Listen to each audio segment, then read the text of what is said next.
Rotherham? Yeah.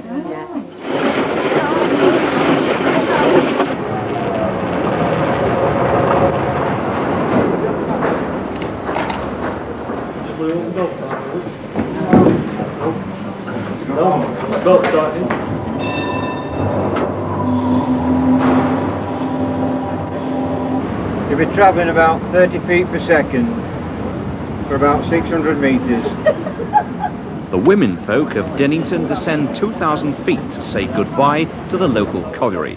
It's the last week in August. The colliery is due to close 2 weeks from now.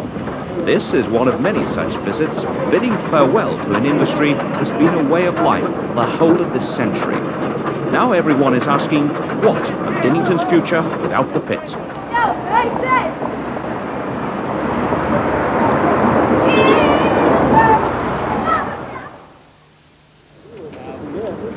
A workforce that was once nearly 2,000 is now down to 300. These are the men doing the last shifts and deciding what to do with the rest of their working lives in an area of high unemployment. Well, I'm taking the redundancy. I've been here 32 years, I'm going to take the redundancy and run. I'm hoping to carry on in mining, the same type of job. I like the work what I do, I like the open air.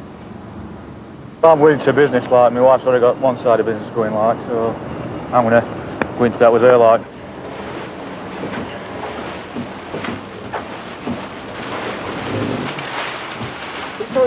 Frank Spencer, a ripper at the Dinnington coalface for 12 years, joins his wife's business, selling and making bridal gowns and wedding accessories. Just let me, like, don't look at me. I'm looking. Frank's job will be to develop a catering side to the business. Until then, he's general handyman about the place. When it was actually announced that the pit was closing, because they have been told it wasn't closing, obviously by management, and it has done, it was like a big black shadow came over your life. And I don't think it hits you till a few days later that your life is going to be changed. It's two worlds, really, isn't it? You know, being down there, coming out black as, you know, as the ace of spades one day, and then coming into the shop, being in the fresh air, and obviously with women round you instead of your male colleagues, it's a big difference. Yeah. At the end of the day, we've still got children to feed and mortgages to pay, and it's a case of doing the best you can in a place where there's not much work. I mean, I think obviously he might feel a bit embarrassed because he's not, you know, getting muck up to his eyeballs again and wearing big clothes and hard hats, but the thing about it is, at the end of the day, to me, it's just work. It's not as though it's suffocating me.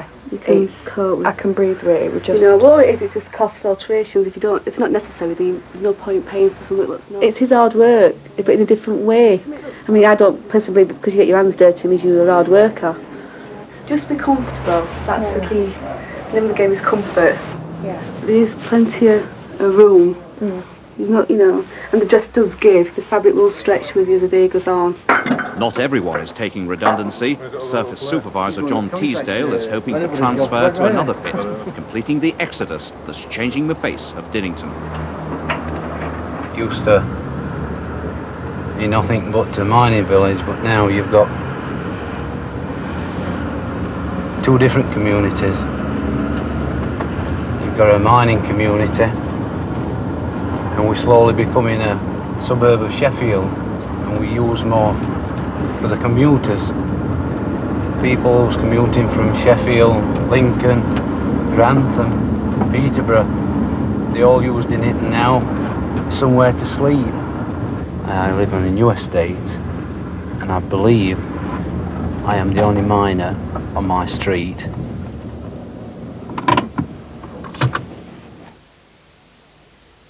Dinnington lies roughly halfway between Rotherham and Worksop, in the deep south of the Yorkshire coalfield. It's situated 3 miles from the M1, ideally placed for commuting and new industry. John Gallagher will never become a commuter. Although he's decided to leave mining, he'll never leave Dinnington, where he was born and bred. But the traditional social structure to which he belongs is disappearing, like Keats Drive, where he lives. It's probably unique, the only remaining street in Dinnington where miners who were schoolboys together, then worked together at the same pit, still live side by side as neighbours. But soon they too will be leaving coal mining, and the special nature of this little street community will have faded away and become part of a different background.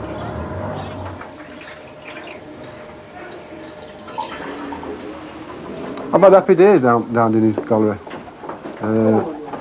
But just a later like with a lot of my friends have left and it's been different like. The atmosphere's not the same as it were years ago. Come on, Neil. That's a good boy. You're cracking, aren't you? John Gallagher's family have been connected with Dinnington Colliery for 5 generations. His great-grandfather was among the first miners to work here back in the early 1900s, when Dinnington was just a rural backwater.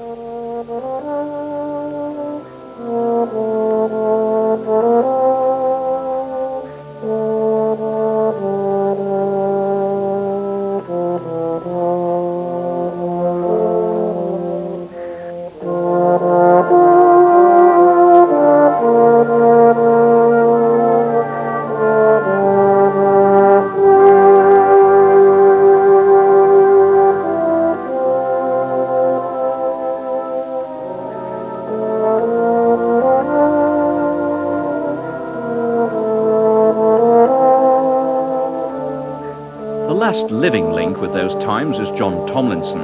He started work at the pit as a boy of 13 in 1912. Today, aged 92, he's not at all pleased at the decision to close the pit. I think it's a shame, that's my opinion. It is. It's a pity. Because it looks well, that pit yard now. It wasn't like that when I was there. It's a picture now, that pit yard. It is. It's a shame, I reckon.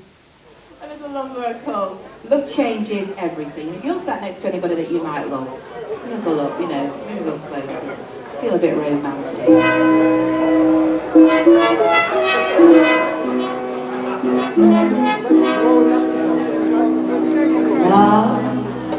Love changes everything. Days are longer. Down at the Colliery Club, they fear that the good times and the close-knit prosperity that coal has given them will end when the colliery closes and the miners leave for other pits and take their spending power with them.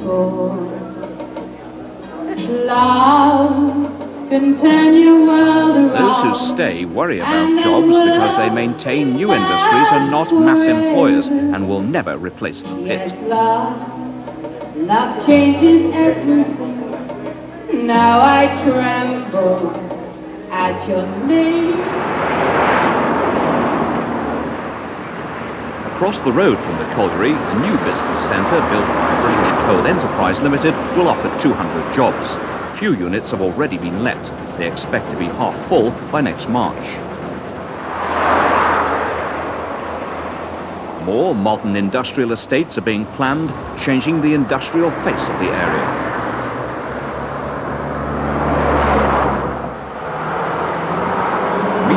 Traders are bringing in new tastes and new fashions. Dinnington is becoming more middle class and more suburban. Cheaper, modern property is attracting outsiders from a wide area. All the signs point to Dinnington becoming just another commuter town.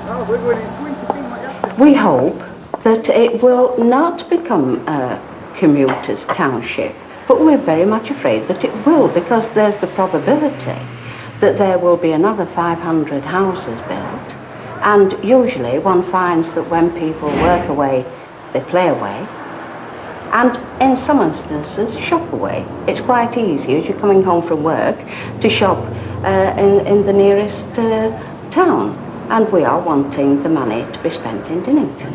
And people can only have the spending power of the wage packet. With so many wage packets going, and I know that people may come back at me and say, well, the miners have taken redundancy. That is so, but I think people should remember that the miners have to live on this money for the rest of their life, or until they reach old age pension age.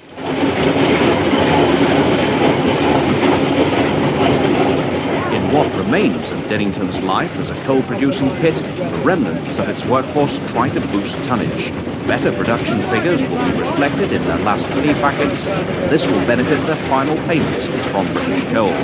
Today, wives and girlfriends see for themselves the sweat and toil that's gone into producing the pay packets for the best part of 100 years.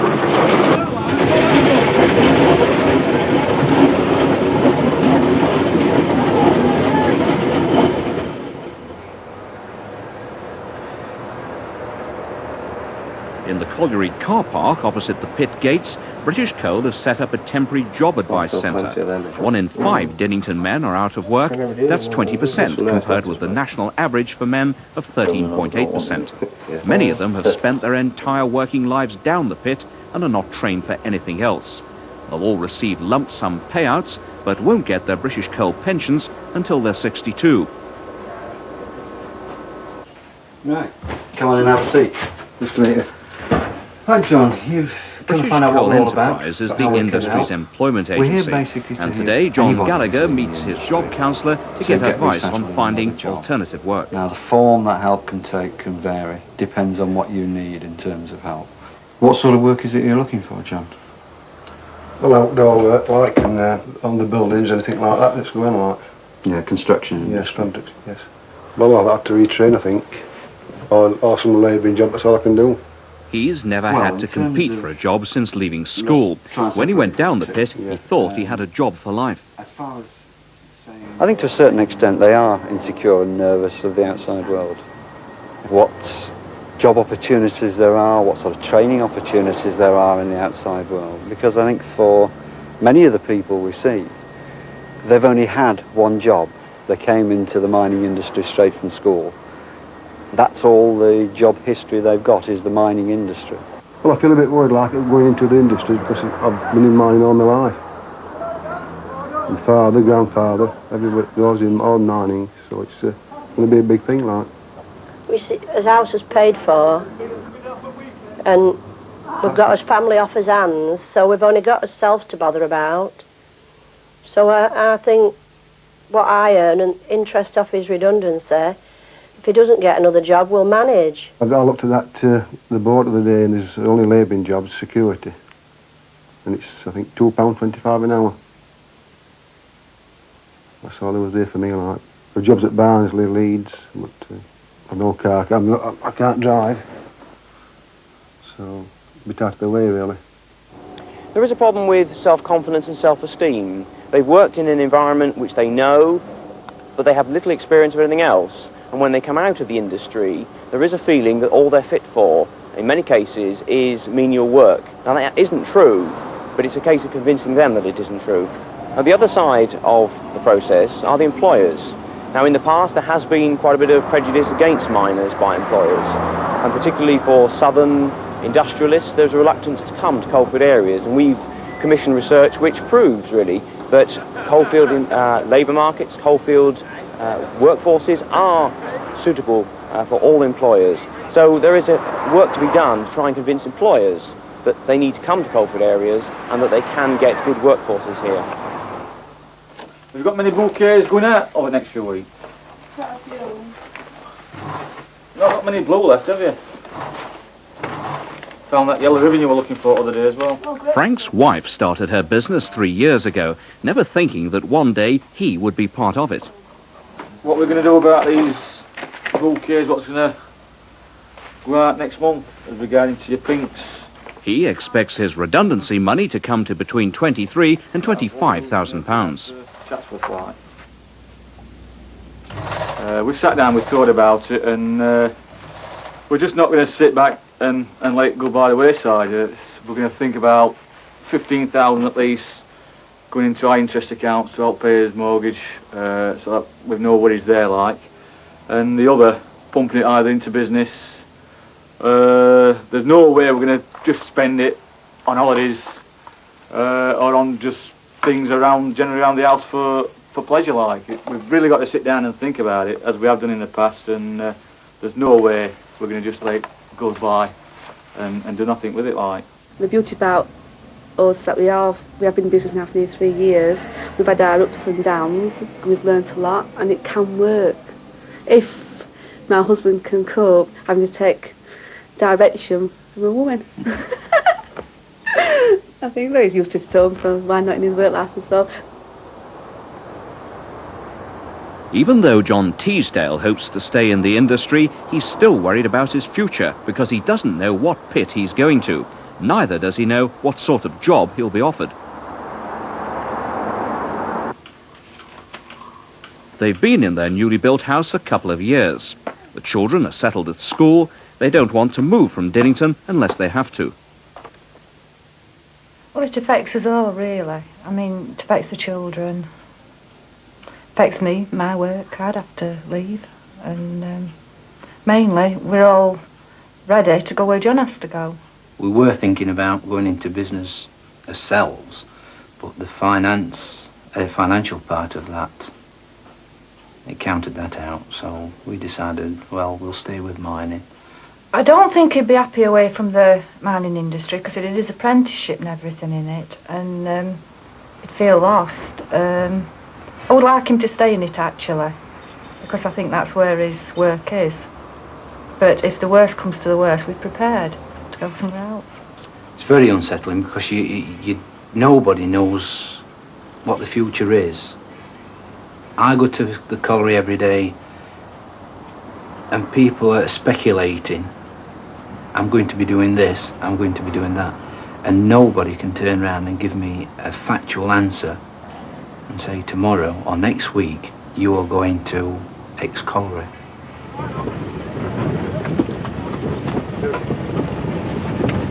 When British Coal close the pit, they'll salvage as much of the equipment as they can and then fill in the shaft with Welsh clay, rubble and concrete, sealing it for all time.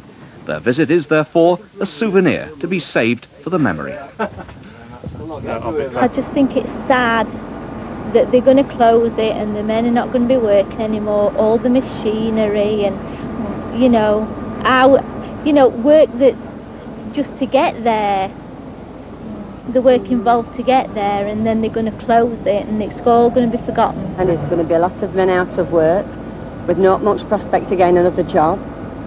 So it's not, I'm very sad. And I think they deserve a medal just going down and getting to the job without work that they do.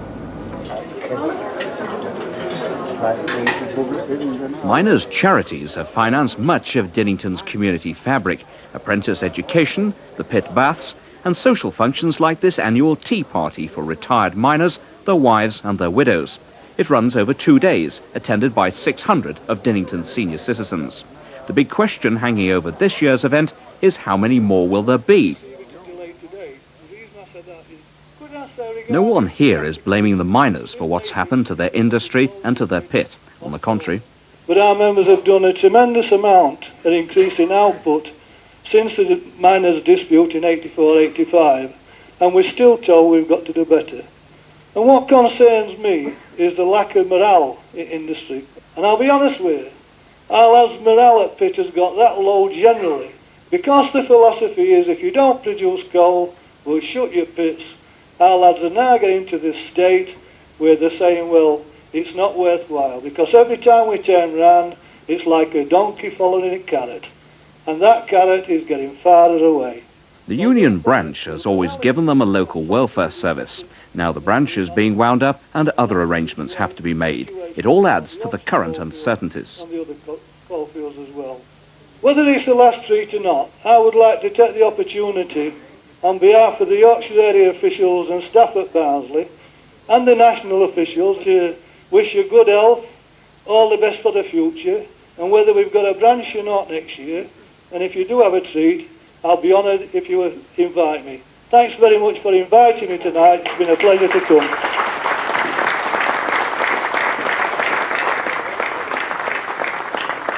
Not many events can change your life, but a job interview can. Success or failure can mean the difference between a good career and a stretch on the dole.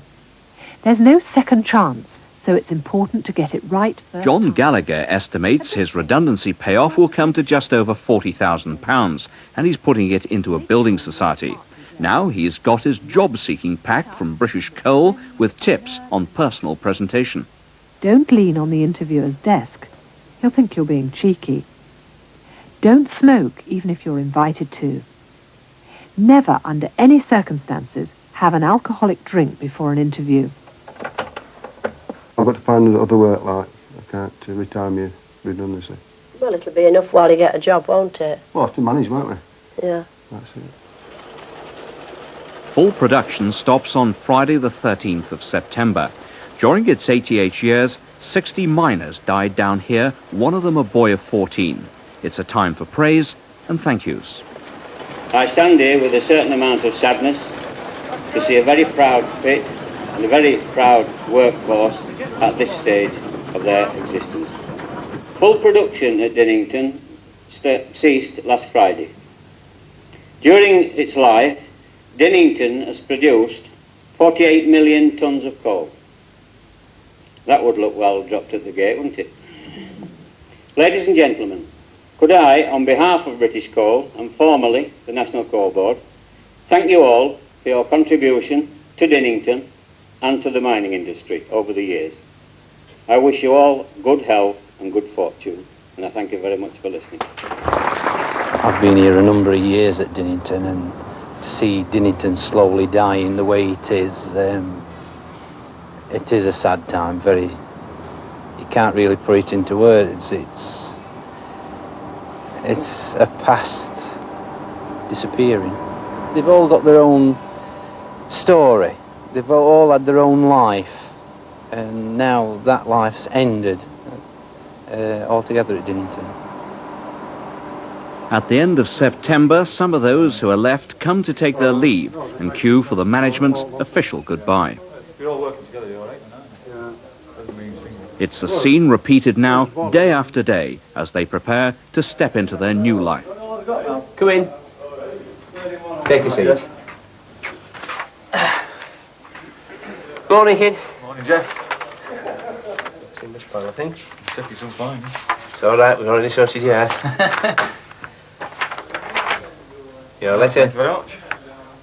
As you can see, your formal date of termination is the 7th of December. Yeah. As far as you're concerned. Right. So you can't go and sign on with the ministry until after that date. Right. We're paying your wages in lieu of notice until that date, so we don't want to see you anymore. See you again. Aye. Right. It's just one other thing to give you. Yeah. And that's a tankard. Very good. And all the best to you. Thank you very much. All the best to you, Jeff. Okay. See ya. Cheers. Cheers. Thanks. Come in, John. Sit down. Your letter for redundancy, John. Yes.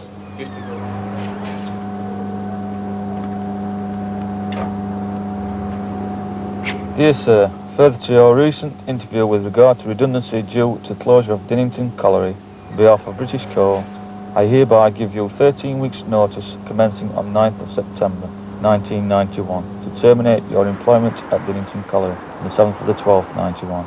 May I again take the opportunity of thanking you for your past service in the coal mining industry and at Dinnington Colliery in particular. May I also wish you all the very best for the future. Yours faithfully, A. Hartley, Colliery Manager. We always like to think that we have the stability of the colliery, the security of the colliery. And if I know that miners have been moved to pits close by, but without the colliery, I'm very disappointed and very fearful for Dinnington.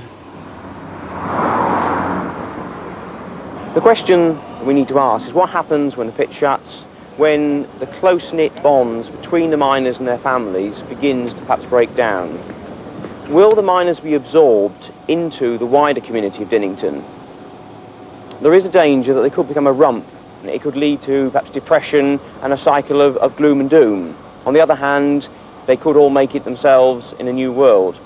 So one of the interesting questions to come back in 5 years' time, 10 years' time, and see what happens.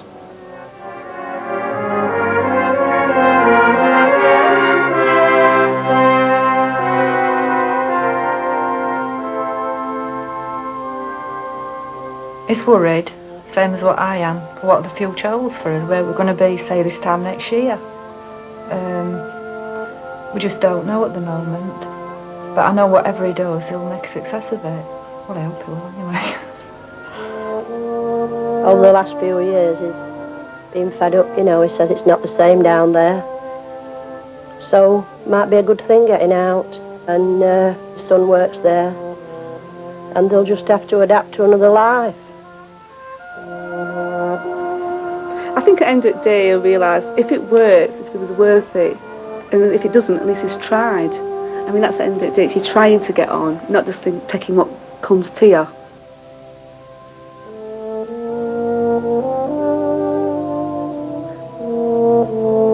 It is important to show enthusiasm throughout the interview.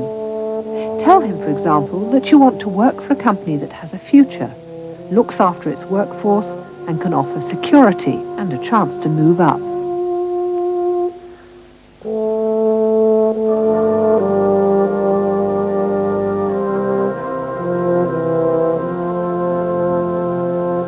British Coal Enterprise made this tape. They have an excellent record in helping people to find work. Why not give them a ring? Finding a job can be hard work. It may take time. At times you'll feel frustrated and disappointed, but don't let it get you down. Never stop believing in yourself.